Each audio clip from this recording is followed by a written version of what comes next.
میں آپ کو اس کے لیے ایک بڑا مجرب وظیفہ بتانا چاہتا ہوں کہ اگر کسی بندہ بیمار نہیں ہے، وہ چاہتا ہے مجھے رزق ملے، وہ چاہتا ہے مجھے یہ گھر ملے، ہر چیز کے لیے اس کے لیے نا ایک بہترین وظیفہ ہے اسم اعظم کا۔ نبی کریم صلی اللہ علیہ وسلم نے فرمایا اسم اعظم اللہ کا ایک ایسا نام ہے کہ جس کے ذریعے مانگا جائے تو اللہ فوری عنایت کرتا ہے۔ ویسے تو دعا کے 3 نتیجے ہیں، اللہ تعالیٰ یا فوری دیتا ہے، یا اس کے بدلے میں کوئی حادثہ ڈالتا ہے، یا قیامت کے دن ذخیرہ ہوتا ہے۔ تو انسان یہ قیامت والے دن خواہش کرے گا کہ میری کوئی دعا اللہ قبول ہی نہ کرتا۔ لیکن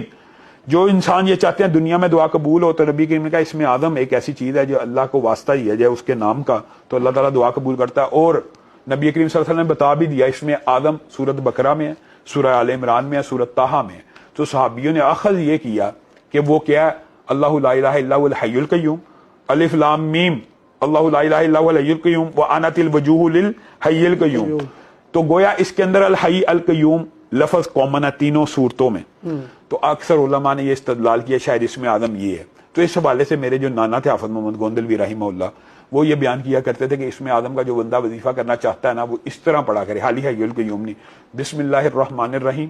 الف لام میم، اللہ لا الہ الا هو الحی القیوم، یا واحد یا ذی الجلال والاکرام، یا واحد یا ذی الجلال والاکرام۔ یہ جو بندہ 313 مرتبہ مار بھائی پڑھ کے دعا کرتا ہے نا، تو یہ اسم اعظم کا وسیلہ اللہ کو دے کے دعا کرتا ہے، تو کسی بھی کام